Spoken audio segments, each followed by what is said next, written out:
Ya baik pemirsa Facebook Live Pos Bitung, kita berjumpa lagi pada hari ini, tepatnya hari Rabu tanggal 13 Agustus 2024. Saat ini kita sedang melihat jajaran Satres Narkoba Polres Bitung sedang melakukan persiapan untuk menggelar konferensi pers pengungkapan kasus penyalahgunaan narkoba.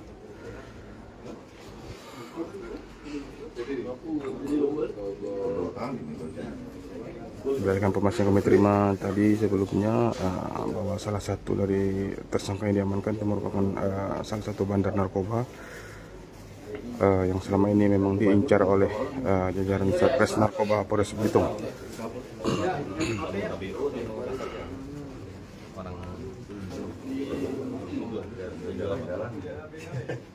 Ini udah dikap opo bentuknya calling dan kap opo memang masih nyari lagi. Masih di tracking ya. Dia pas di lobby.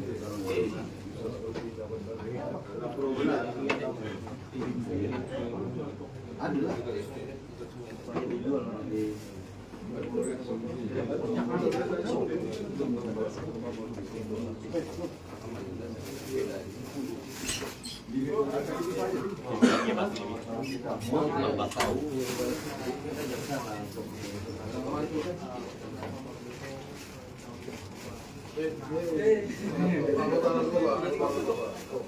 Benar sih, jauhin aku bro.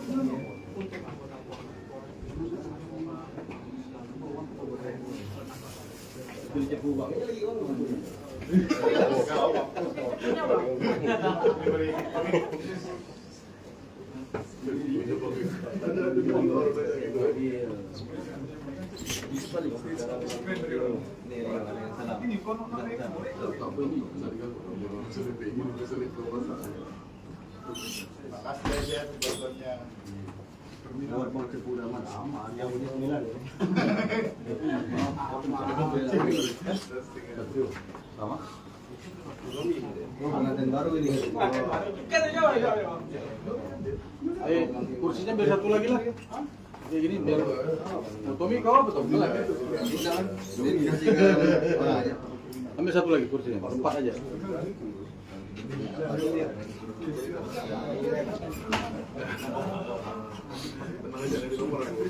Oke, dilanjutkan dengan Anit.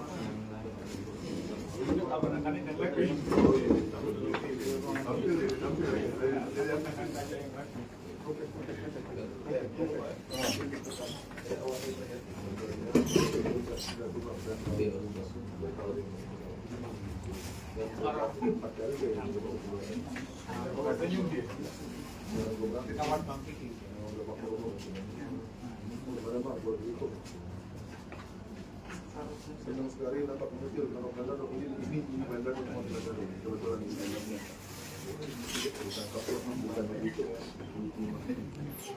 Ya baik pemirsa, saat ini kita sedang melihat jajaran Satres Narkoba Polres Bitung sedang menyusun deretan barang bukti yang berhasil diamankan. Ya, di atas meja konferensi pers bisa kita lihat pemirsa, banyak sekali barang bukti yang berhasil diamankan.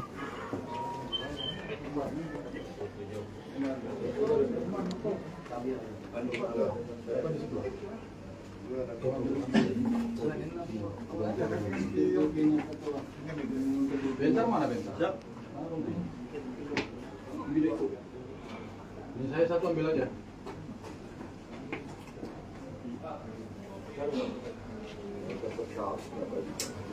Oh iya, ukuran apa?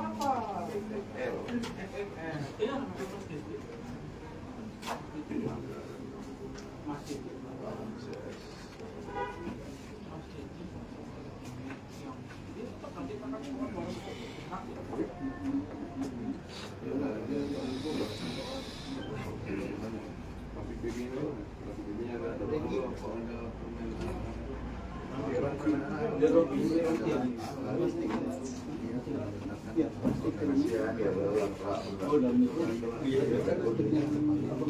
Kira orang bu? Lagi.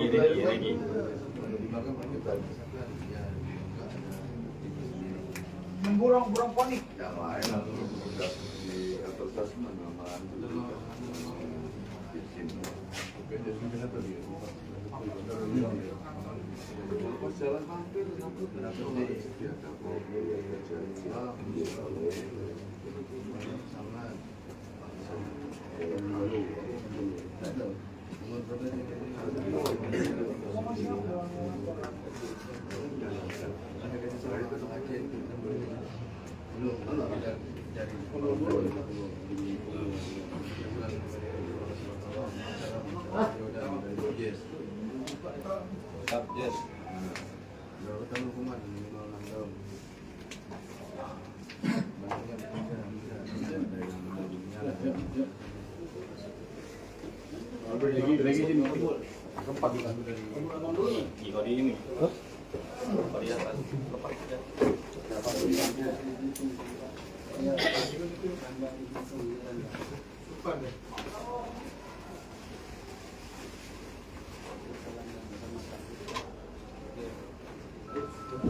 Nah ya, foto dulu ya.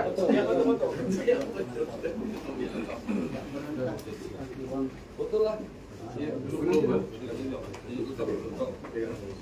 Tommy kayaknya geser dong. Kursi dong. Satu kamu sini. Ntar geser dulu.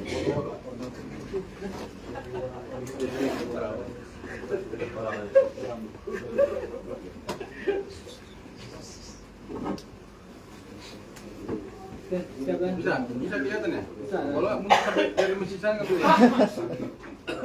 Duluan mana? Siap. Duluan. Oke. Mudah-mudahan aja ya. Satu, dua,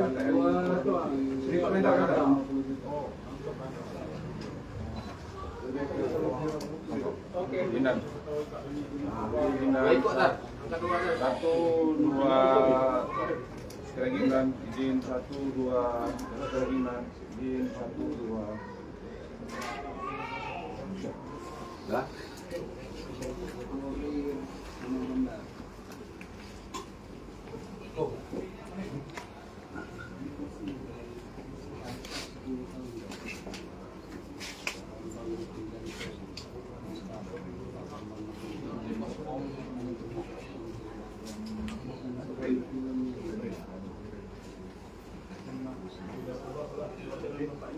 Baik rekan-rekan,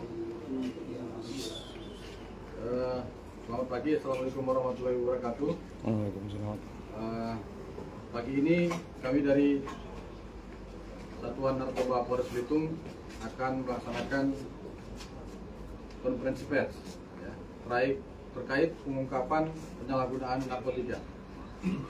Jadi saya izin Bapak Kapolres, langsung saja mungkin pagi ini kami akan menyampaikan bahwasanya Satuan Narkoba Polres Belitung telah melakukan penangkapan terhadap DPO yang sudah lebih kurang 3 tahun ya, tidak ketemu atau melarikan diri, dan pagi ini kita akan memberikan informasi kepada masyarakat maupun rekan-rekan media terkait pengungkapan DPO Bandar Narkoba di Pulau Belitung.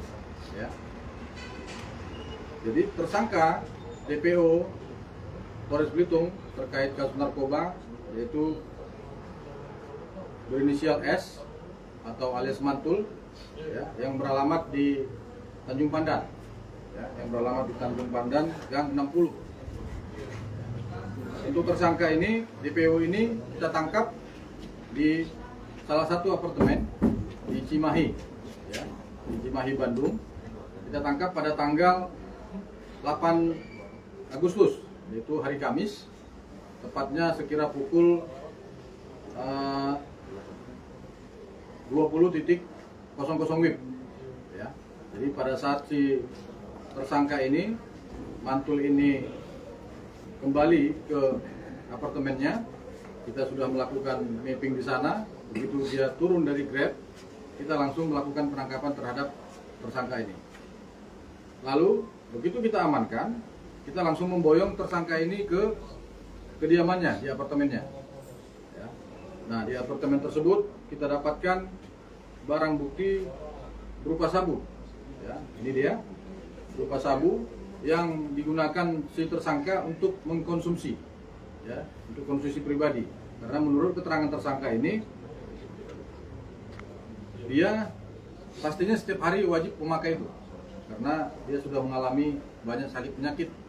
Ya, jadi pada saat kita amankan saja, kita lakukan penggeledahan, ada obat-obatan yang harus disuntikan ke tubuhnya, baik pagi maupun malam, itu rutin. Menurut keterangan si tersangka sesuai dengan anjuran dari dokter. Ya. Lalu kita sita juga ATM, ada handphone, 3 handphone milik si tersangka mantul ini. Ya. Ini semua handphone ini merupakan alat ataupun sarana dia untuk berkomunikasi dengan konsumen maupun dengan kurirnya, ya, yang ada di Pulau Belitung. Begitu juga di handphone ini ada merupakan banking, ya, ada kartu ATM yang kita temukan. Kartu tersebut ataupun rekening tabungan itu sebagai tempat transaksi transfer si konsumen maupun si tersangka ini transfer lagi ke bandar yang lebih besar lagi karena dia sudah memesan barang, begitu. Jadi rekan-rekan media perlu ketahui, ya, tersangka ini seperti saya katakan di awal tadi, dia sudah menjadi DPO pada tahun 2022, ya, dari tahun 2022. Yang pertama, tersangkanya sudah kita amankan pada tahun 2022, inisial L, ya. Untuk kasus yang kita amankan pada saat itu yaitu pada bulan Februari tahun 2022, jumlah BB-nya 1 gram.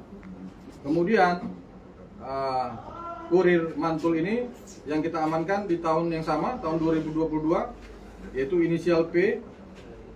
Untuk BB yang kita amankan pada saat itu 400 gram.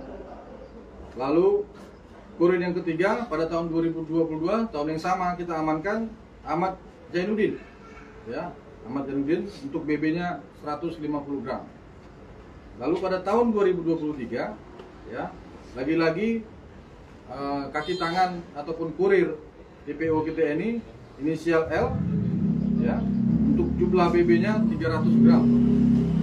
Kemudian kurir yang kedua yang kita amankan di tahun 2023, ya, jumlah BB-nya 150 gram. Dan yang terakhir, lalu Haryadi, inisial L, jumlah BB yang kita amankan 50 gram, ya, 50 gram.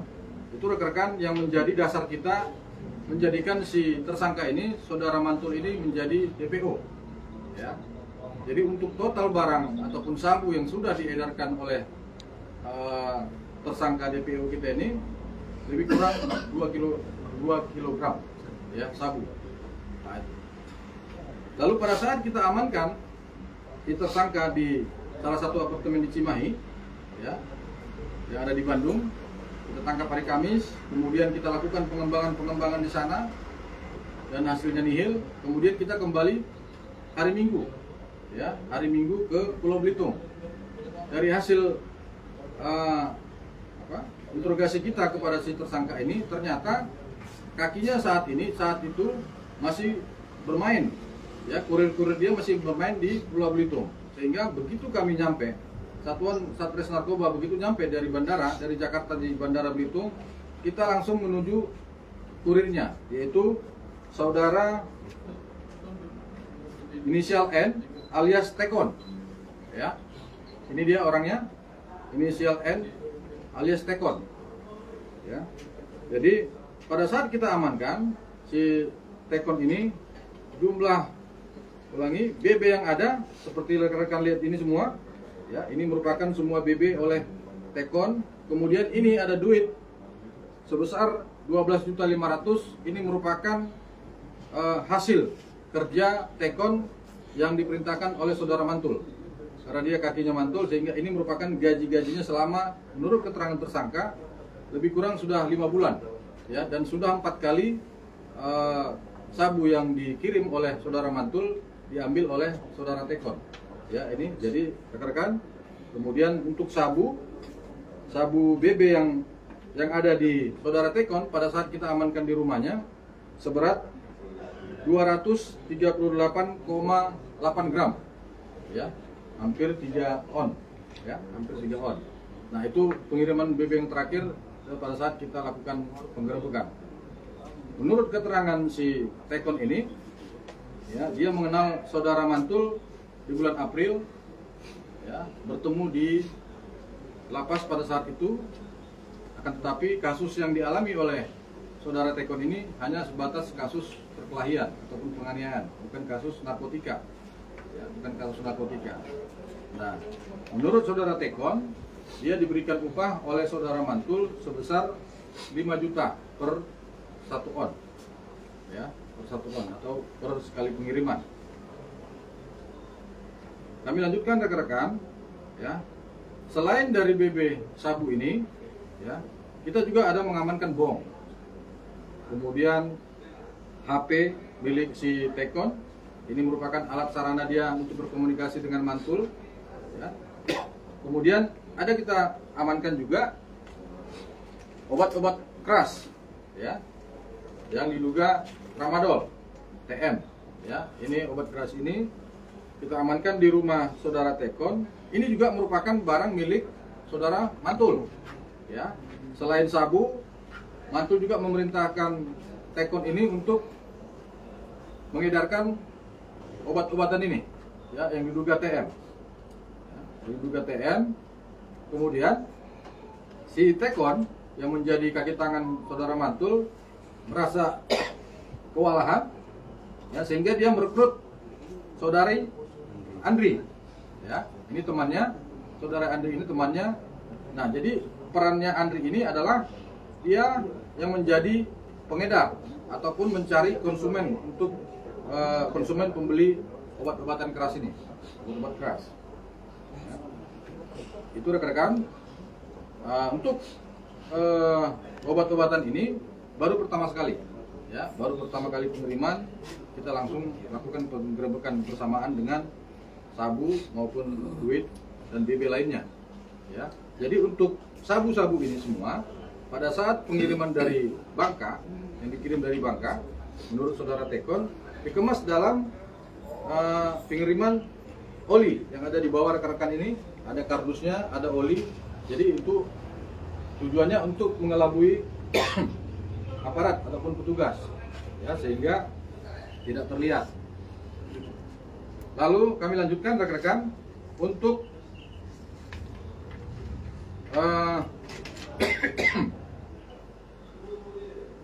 pasal yang kita persangkakan kepada saudara Mantul, yaitu 114 ayat 2 atau 112 ayat 2, 112 ayat 1 Undang-Undang Nomor 35 Tahun 2009. Kemudian pasal 435 Junto pasal 138 ayat 2 dan ayat 3, atau pasal 436 ayat 2 Junto pasal 145 ayat 1 Undang-Undang Nomor 17 Undang-Undang Kesehatan, ya. Kemudian untuk pasal yang kita persangkakan kepada saudara Tekon ini yang merupakan kaki tangan saudara Mantul, yaitu 114 ayat 2 atau 112 ayat 2 Undang-Undang Nomor 35 Tahun 2009 tentang narkotika. Kemudian pasal 435 Junto 138 ayat 2 dan atau ayat 3 atau pasal 436 ayat 2 junto pasal 145 ayat 1 Undang-Undang Nomor 17 Tahun 2003 tentang kesehatan. Kemudian untuk pasal yang kita persangkakan kepada saudara Andri, pasal 435 junto pasal 138 ayat 2 dan ayat 3 atau pasal 436 ayat 2 junto pasal 145 ayat 1 Undang-Undang Nomor 17 Tahun 2003 tentang kesehatan. Begitu rekan-rekan. Jadi sekaligus kami sampaikan kepada rekan-rekan, ya, tujuan konferensi pers ini adalah untuk menyampaikan kepada seluruh masyarakat Kabupaten Belitung bahwasanya saat ini Pulau Belitung ini sudah menjadi sasaran empuk para bandar-bandar narkoba. Ya, untuk itu kami lagi-lagi tidak pernah bosan menyampaikan kepada seluruh masyarakat untuk kita sama-sama bergotong royong untuk mencegah bila perlu kita berantas peredaran narkoba di Pulau Belitung. Ya. Begitu juga kami hari ini menjawab banyak pertanyaan-pertanyaan masyarakat kepada kami, ya, yang menyatakan kenapa hanya kurir-kurirnya yang ditangkap, ya, dan terjawab pada tahun yang lalu 2023 kami sudah menangkap DPO, ya, yang 2023 kaca 2024 di awal tahun 2024 yang merupakan temannya saudara Mantul ini sama-sama DPO sudah kita tangkap. Kemudian si tersangka ini juga memantau kita melakukan penangkapan terhadap DPO KC, dia berpindah ke Bandung, ya. Namun kita tidak pernah menyerah, ya. Kita terus berusaha mencari, menyelidiki di mana keberadaan saudara Mantul. Dan hari ini kami jawab itu semua pertanyaan-pertanyaan, ya. Jadi kami dari Satuan Satres Narkoba tidak pernah pandang bulu ataupun pilih-pilih, ya, seperti ada bahasa-bahasa kenapa hanya kurir-kurirnya yang ditangkap, ya.